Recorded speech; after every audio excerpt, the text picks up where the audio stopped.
আল্লাহ রাসূল সাল্লাল্লাহু আলাইহি ওয়াসাল্লাম কোন একটা মজলিসে একজন আনসারী সাহাবীর ব্যাপারে ঘোষণা দিল, বলল এখন যে সাহাবী এসে বসবে সে সাহাবী জান্নাতি। আনসারী সাহাবী এসে বসলো, সবাই তো অবাক, আমাদের কারো ব্যাপারে বিশ্বনবী এই কথা বলল না, এই আনসারী সাহাবী জান্নাতি। আবার কয়েকদিন পরে আরেকটা মজলিসে বিশ্বনবী আবার ঘোষণা দিলেন, এই মুহূর্তে এমন একজন সাহাবী এসে এইখানে বসবে, এই সাহাবীটা জান্নাতি। সবাই খেয়াল করে দেখলো, আগের মজলিসে যেই লোকটাকে বিশ্বনবী জান্নাতি বলে ঘোষণা দিয়েছে, আজকেও ওই সাহাবী এসে ওই জায়গায় বসেছে। তৃতীয় দিন আবার বিশ্বনবী বললেন, এখন একজন সাহাবী এখানে এসে বসবে, সে জান্নাতি। সবাই খেয়াল করে দেখলো, ওই সাহাবীটাই আবার এসে বসেছে। সবাই অবাক, কি আজীব, কি আছে এই সাহাবীর মধ্যে, যে সাহাবীর ব্যাপারে খুব বিশ্বনবী তিনবার ঘোষণা দিলেন যে সে জান্নাতি। সবচেয়ে বেশি অবাক হয়েছিলেন সাইয়েদনা আব্দুল্লাহ ইবনে আমর ইবনে আস। মনে মনে ভাবলেন, এটা তো চারটেখানে কোনো কথা না, বিশ্বনবীর অ্যানাউন্সমেন্ট।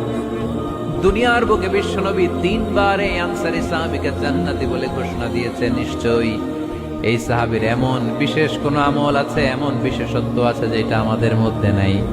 যেমন করেই হোক এই সাহাবীর ভেতরের সব খবর আমার জানতে হবে। সাইয়েদনা আব্দুল্লাহ ইবনে আমর ইবনে আস একবার পরিকল্পনা করে ওই সাহাবীর বাড়িতে চলে গেলেন, যে বললেন, ভাই আমার আব্বার সাথে কয়েকদিন ধরে ঝগড়া, আমার ঘরে থাকতে মন চাচ্ছে না, তোমার বাসায় মেহমান হয়ে এসেছি, যদি তুমি অনুমতি দাও তোমার বাড়িতে 3 দিন মেহমান হয়ে আমি থাকতে চাই। কয়দিন? শুনতেছেন, বুঝতেছেন, কষ্ট হচ্ছে না তো? ওই আনসারী সাহাবী বলে, আহলান ওয়া সাহলান, খোশ আমদেদ, এ আমার সৌভাগ্য, আমার মেহমান হয়ে আপনি থাকবেন, আসেন আমার ঘরে থাকেন, এই ঘরে আমি থাকি, আর এই ঘরটা মেহমান হিসেবে আপনারে দিয়ে দিলাম, থাকেন।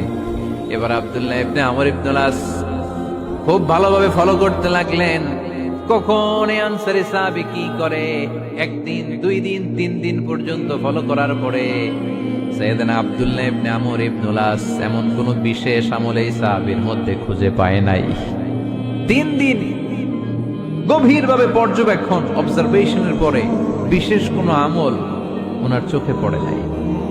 এবার 3 দিন পরে তো চলে যাবার পালা, ঠিক কিনা? এবার তিনি সোজা সাপটা আনসারী সাহাবীর কাছে যে ভিতরের কথা খুলে বলে ফেললেন, বললেন, ও ভাই, আসলে আমার বাবার সাথে এমন বড় কোনো ঝগড়া আমার হয় নাই যে কারণে বাড়ি থেকে বের হয়ে তোমার মেহমান আমার হওয়া লাগবে, আমি বিশেষ এক উদ্দেশ্যে এসেছি। কি উদ্দেশ্য?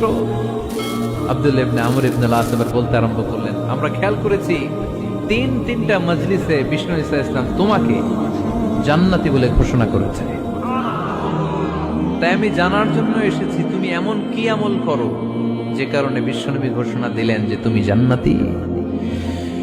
কি এমন বিশেষ আমল আছে তোমার, আমার একটু বলো, আমি ওই আমল করে জান্নাতি হতে চাই। আল্লাহু আকবার। এবার আনসারী সাহাবী মুখ খুললেন, উনি বললেন, ও ভাই আব্দুল্লাহ ইবনে আমর ইবনে আস, এমন কোন বিশেষ আমল আমার নাই, হালাল পন্থায় রুজি করি, ব্যবসা করি, নামাজের সময় নামাজ পড়ি, রাতে এসে ঘুমিয়ে যাই, ফজরের আগ দিয়ে উঠে তাহাজ্জুদ করি, সময় মতো জিকির আজকার করি, কোরআন তেলাওয়াত করি, কিছু দান সদকা করি, সবাই যা করে আমিও তাই করি, স্পেশাল কোনো আমল আমার জীবনে নাই। তবে আব্দুল্লাহ ইবনে আমর ইবনে আস, শুনে রাখো, একটা কাজ আমি প্রতি রাতে করি, হয়তো বা এই কারণেও বিশ্বনবী আমার ব্যাপারে এমন ঘোষণা দিতে পারে। আব্দুল্লাহ বললেন, ও আনসারী সাহাবী, কি কাজ তুমি করো?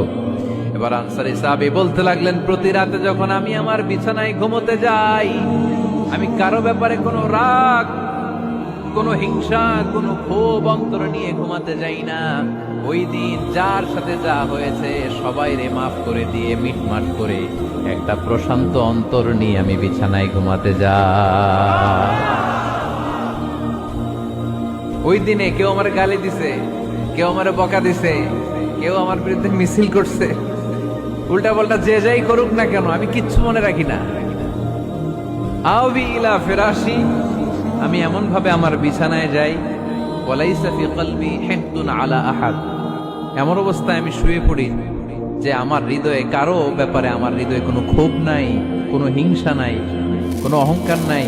সব রাগ ক্ষোভ ভুলে গিয়ে সবাইকে ক্ষমা করে দিয়ে আমি বিছানায় ঘুমাতে যাই।